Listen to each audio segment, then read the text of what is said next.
अस्सलाम वालेकुम। आज हम बात करेंगे डावर के हवाले से। During the contract of marriage जो हस्बैंड है वो अपनी वाइफ को डावर पे करता है। इस हवाले से जो कानूनी नुकात हैं उनको हम बयान करेंगे। सबसे पहले आपको ये पता होना चाहिए कि कौन सा कानून डावर से रिलेटेड है। इसमें फैमिली ऑर्डिनेंस का सेक्शन 10 जो है वो डावर के बारे में डील करता है। तो डावर को आप डिटेल में डिस्कस करने से पहले आपको ये पता होना चाहिए कि इसकी कितनी अक़साम हैं। पाकिस्तान के अंदर इस्लामिक लॉ के अकॉर्डिंगली हक मेहर की बुनियादी तौर पे दो अक़साम हैं। एक है प्रोम डावर मेहर मुअज्जल और एक है डिफर्ड डावर, इसको मुअज्जल या गैर मुअज्जल कहते हैं।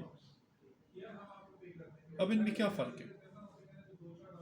जो डावर मुअज्जल है, प्रोम डावर है, वो एट द टाइम ऑफ निकाह पे कर दिया जाता है। और जो गैर मुअज्जल है या डिफर डावर है या मुअज्जल है, वो अनपेड होता है।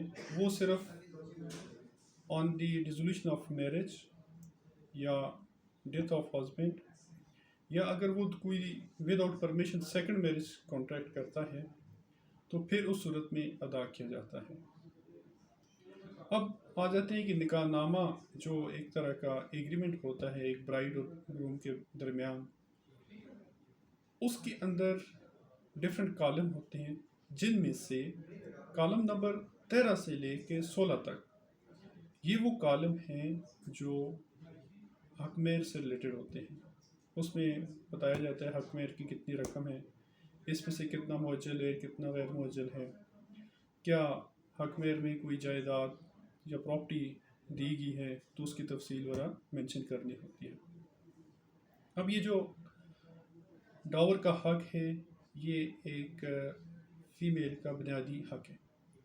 अब आ जाते हैं कि इसके अमाउंट कितनी होनी चाहिए। जब आप मैरिज कर रहे हैं तो इसकी मिनिमम अमाउंट या मैक्सिमम अमाउंट के बारे में कानून क्या कहता है।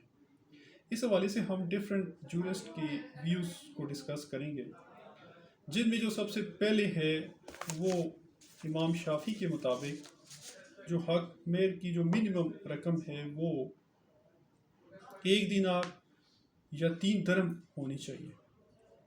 इसी तरह जो मालिकी व्यू है वो ये कहते हैं कि मिनिमम जो अमाउंट है वो 3 दरहम होनी चाहिए। फिर अनाफ के नज़दीक 10 दिनार 10 दिरहम या 1 दिनार होना चाहिए। और इस तरह जो शिया फ़िक़्ह के अकॉर्डिंग जो मेहर फ़ातिमी है वो होना चाहिए। तो लेकिन आम तौर पे जो हमारी सोसाइटी के अंदर इसका कोई फिक्स स्टैंडर्ड तो नहीं है। लोगों की जो भी लड़के की या लड़की की जो फाइनेंशियल पोजीशन होती है, जो सोशल स्टेटस होता है, या उसकी जो फैमिली के अंदर जो निज़ाम राइज होता है, उसको देखकर वो डावर मुकर्रर किया जाता है। अब ये जो डावर है ये वाइफ का राइट है और ये उसको क्लेम कर सकती है through the court of law. ये इस राइट को इन्फोर्स कर सकती है। Thank you.